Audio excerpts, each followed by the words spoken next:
નમસ્કાર દોસ્તો, સુપરફાસ્ટ તાજા સમાચારમાં તમારું સ્વાગત છે। દેશ, દુનિયા અને ગુજરાતના તાજા, મોટા અને સૌથી મહત્વપૂર્ણ સમાચાર જાણીએ તે પહેલા તમે ચેનલમાં નવા હોય તો ચેનલને જરૂરથી સબસ્ક્રાઇબ કરીને વિડીયોને લાઇક કરી દેજો।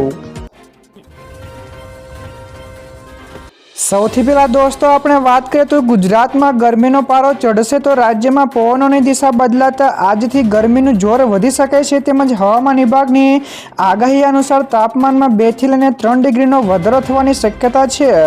તો અમદાવાદ અને વડોદરામાં 36 ડિગ્રી, રાજકોટમાં 37 ડિગ્રી તાપમાન નોંધાયું છે। તો માર્ચના અંતમાં પણ પશ્ચિમી વિક્ષોભના કારણે કમોસમી વરસાદ પણ પડવાની સંભાવના છે। જ્યારે હાલમાં આકરા ઉનાળાનો અનુભવ થઈ રહ્યો છે તો જેના કારણે બપોરે માર્ગો સુમસામ ભાસે છે તેમજ ઠંડા પીણાના માંગમાં પણ મોટો ઉછાળો જોવા મળ્યો છે।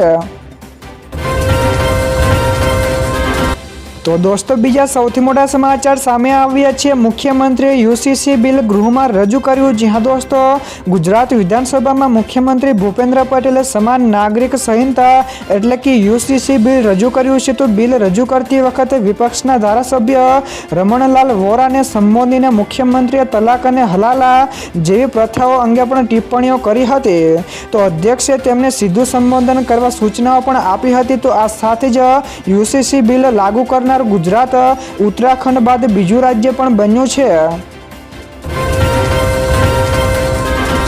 તો દોસ્તો ત્યાર પછી આગળ વધુ એક સૌથી મોટા સમાચાર મળ્યા છે। ઈરાન યુદ્ધમાં ભારતને સૌથી મોટો ઝટકો। જ્યાં દોસ્તો મિડલ ઈસ્ટમાં વધી રહેલા તણાવ વચ્ચે ભારતને મોટો ઝટકો લાગ્યો છે। જેમાં ગ્લોબલ ઇન્વેસ્ટમેન્ટ ફર્મ ગોલ્ડમેનના ભારતને ઝટકો આપ્યા 3 અનુમાનો લગાવ્યા છે।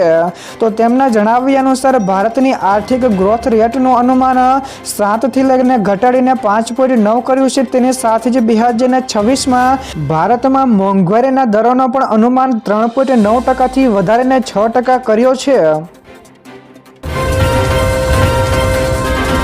તો દોસ્તો બીજા સૌથી અગત્યના સમાચાર સામે આવ્યા છે। પેટ્રોલ અને ડીઝલને લઈને સરકારનો મોટો નિર્ણય। જ્યાં દોસ્તો રાજ્યમાં પેટ્રોલ અને ડીઝલને લઈને લોકોમાં ફેલાયેલી અફવાના કારણે પેટ્રોલ પંપ ઉપર મોટી કતારો લાગી છે।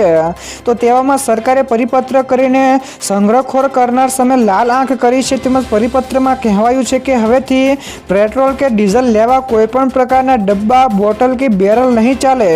તો વાહનોની ટાંકીમાં જ પેટ્રોલ અને ડીઝલ પુરવાનું રહેશે। તો જો કોઈ ખોટી રીતે સંગ્રહ કરશે તો તેની સામે કડક કાર્યવાહી પણ કરવામાં આવશે।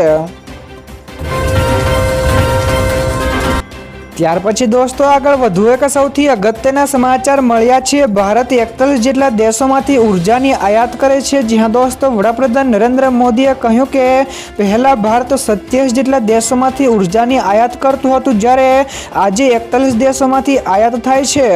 તો છેલ્લા 10 વર્ષમાં ક્રૂડ ઓઇલના ભંડાર તેમજ રિફાઇનિંગ ક્ષમતા પણ વધારવામાં આવી છે। તો તેમણે દેશને ખાતરી આપી છે કે ભારત પાસે ક્રૂડ ઓઇલના સતત પુરવઠાની વ્યવસ્થા છે। તો સરકાર ઘરેલું ગેસ સપ્લાયમાં એલપીજી ઉપરાંત પીએનજી પર પણ વધારે ભાર મૂકી રહી છે અને એલપીજીનું ઘરેલું ઉત્પાદન પણ વધારવાનું કામકાજ પણ ચાલુ છે। ત્યારબાદ દોસ્તો ફટાફટ આગળના બીજા સમાચારની વાત કરવામાં તો 2029 પહેલા લાગુ થશે 33% મહિલા અનામત। જ્યાં દોસ્તો કેન્દ્ર સરકાર 2029ની ચૂંટણી પહેલા 33% મહિલા અનામત લાગુ કરવાની તૈયારીમાં છે। તો આ માટે સંસદમાં 2 નવા બિલ લાવી શકાય છે, જેનાથી લોકસભાની કુલ બેઠકો વધીને 816 તેમજ મહિલા સાંસદોની સંખ્યા 273 સુધી પહોંચશે। જ્યારે 2023ના કાયદા અનુસાર વસ્તી ગણતરી બાદ જ અનામત લાગુ કરવાની શરતમાં ફેરફાર થઈ શકે છે। તો ગૃહમંત્રી અમિત શાહે એનડીએ તેમજ વિપક્ષી નેતાઓ સાથે બેઠક યોજી અને સહમતિ સાધવાના પ્રયાસો પણ કર્યા હતા। તો દોસ્તો બીજા સૌથી મહત્વપૂર્ણ સમાચાર સામે આવ્યા છે। સોના અને ચાંદીના ભાવમાં મોટો કડાકો। જ્યાં દોસ્તો ગઈકાલે સોના અને ચાંદીના ભાવ રૂપિયા 1800 ઘટ્યા છે, એટલે કે 2 દિવસમાં સોનાનો ભાવ રૂપિયા 10,000 ઘટ્યો છે। તો દિલ્હીમાં 24 કેરેટ સોનાનો ભાવ ઘટીને 1,35,500 પ્રતિ 10 ગ્રામે થયો છે, જ્યારે અમદાવાદ, સુરત, રાજકોટ અને વડોદરામાં 22 કેરેટ સોનાનો ભાવ પ્રતિ 10 ગ્રામે 1,24,500 છે, જ્યારે 24 કેરેટ સોનાનો ભાવ પ્રતિ 10 ગ્રામે 1,35,000 છે। તો સાથે જ ચાંદીમાં પણ મોટું ગાબડું પડ્યું છે, જે હાલમાં 2,29,000 ઉપર ટ્રેડ થઈ રહી છે। તો દોસ્તો ત્યાર પછી આગળ વધુ એક સૌથી મહત્વપૂર્ણ સમાચાર ભારતના એલપીજીના ગ્રાહકો માટે ખુશખબર। જ્યાં દોસ્તો ભારતના એલપીજીના ગ્રાહકો માટે સારા અને રાહતના સમાચાર મળ્યા છે, જેમાં હોર્મુઝ સ્ટ્રેટમાંથી 2 ભારતીય જહાજો સફળતાપૂર્વક પસાર થયા છે। તો જેમાં 92,612.59 મેટ્રિક ટન એલપીજી વહન કરતા જગ વસંત અને પાયન ગેસ નામના આ જહાજોમાં કુલ 60 જેટલા ભારતીય ખલાસીઓ પણ સવાર છે। તો બંને જહાજો 26 થી લઈને 28 માર્ચ 2026ની વચ્ચે ભારતીય બંદરો ઉપર પહોંચવાની શક્યતા છે। તો આ સફળ પસાર થવાથી દેશમાં એલપીજીના પુરવઠામાં મોટી રાહત મળશે।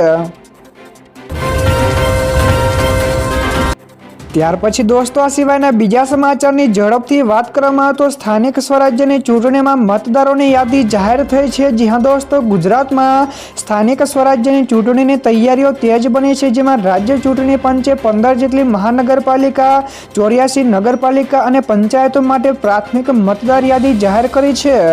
તો કુલ 4,18,87,818 જેટલા મતદારોમાં 2.16 કરોડ પુરુષો તેમજ 2.02 કરોડ મહિલાઓ છે। તો નાગરિકો 27 માર્ચ સુધી મતદાર યાદીમાં સુધારા વધારા માટે અરજીઓ કરી શકશે। તો 34 જેટલા જિલ્લા અને 260 તાલુકા પંચાયતોમાં આ જંગ ખેલાશે, તેમજ જેનાથી રાજકીય તાપમાન પણ વધી રહ્યું છે। તો દોસ્તો બીજા સૌથી મોટા સમાચાર સામે આવ્યા છે। જીડીપીમાં મોટો ઘટાડો થવાની સંભાવના। જ્યાં દોસ્તો મિડલ ઈસ્ટમાં ચાલી રહેલા સંઘર્ષની અસર હવે ભારતની અર્થવ્યવસ્થા ઉપર પણ દેખાઈ રહી છે, તેમજ મૂડીઝ એનાલિસ્ટિસે ચેતવણી આપી છે કે ભારતનો જીડીપી આશરે 4% જેટલો ગગડી શકે છે, તેમજ તેલની વધતી કિંમતો તેમજ આયાત ઉપરની નિર્ભરતા ભારત માટે મોટું જોખમ સાબિત થઈ રહી છે। જોકે આર્થિક પડકારો વચ્ચે પણ ભારતનો ગ્રોથ અન્ય દેશોની સરખામણીએ સારો રહેવાની આશા છે। તો બજારમાં ચિંતાનું મોજું પણ ફરી વળ્યું છે।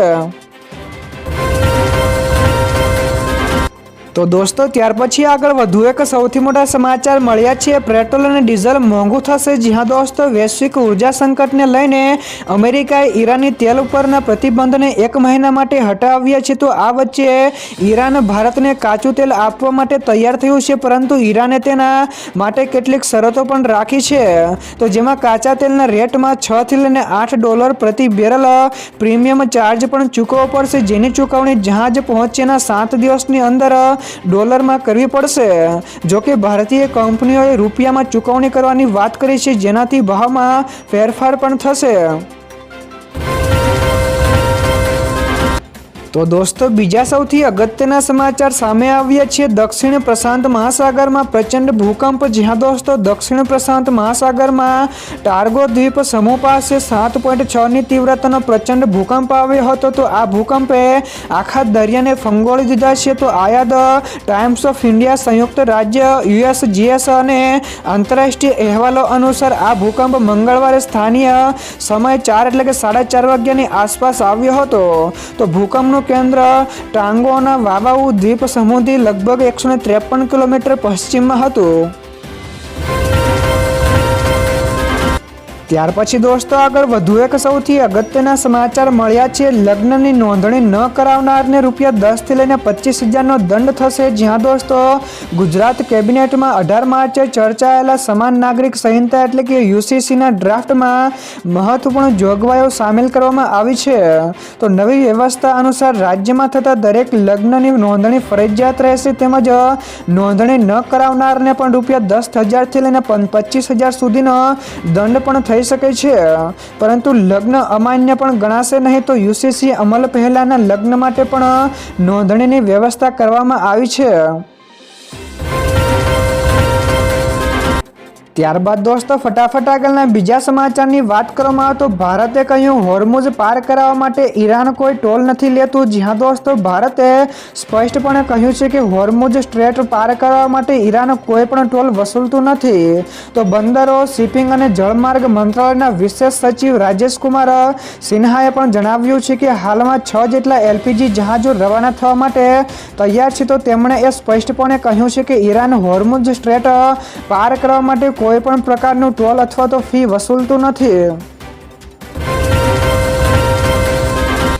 તો દોસ્તો બીજા સૌથી મહત્વપૂર્ણ સમાચાર સામે આવ્યા છે NHAI એટલે કે national highway authority of India તરફથી આ કંપનીને મળ્યો 2440 કરોડનો પ્રોજેક્ટ, જ્યાં દોસ્તો GR ઇન્ફ્રા પ્રોજેક્ટ્સ લિમિટેડને NHAI તરફથી 2440 કરોડ રૂપિયાનો મોટો હાઈવે પ્રોજેક્ટ મળ્યો છે. તો 23 માર્ચ 2026ની એક્સચેન્જ ફાઇલિંગમાં કંપનીએ જણાવ્યું કે તેને LOA મળ્યા છે. તો આ પ્રોજેક્ટ બિહારમાં અમલમાં આવશે અને 910 જેટલા દિવસોમાં પૂર્ણ થવાનો પણ છે. તો આ પ્રોજેક્ટ કંપનીના વિકાસને વેગ આપશે. તો અગાઉ પણ ફેબ્રુઆરી 2026માં કંપનીને મધ્યપ્રદેશમાં રેલવે પ્રોજેક્ટ પણ મળ્યો હતો. ત્યાર પછીના આગળના બીજા સમાચાર શેર માર્કેટ વિશે પણ મળ્યા છે. તો શેર બજાર ગ્રીન ઝોનમાં બંધ થયું, જ્યાં દોસ્તો ગઈકાલે ટ્રમ્પના નિવેદન બાદ શેર બજારમાં આશરે 2% વધારો થયો છે, જેમાં BSE સેન્સેક્સમાં 1372 પોઈન્ટ વધીને 74,068 પોઈન્ટ ઉપર બંધ થયો છે, જ્યારે તે દરમિયાન NSE નિફ્ટી 50 ઇન્ડેક્સમાં પણ 399 પોઈન્ટ વધીને 22,957 પોઈન્ટ ઉપર બંધ થયો છે.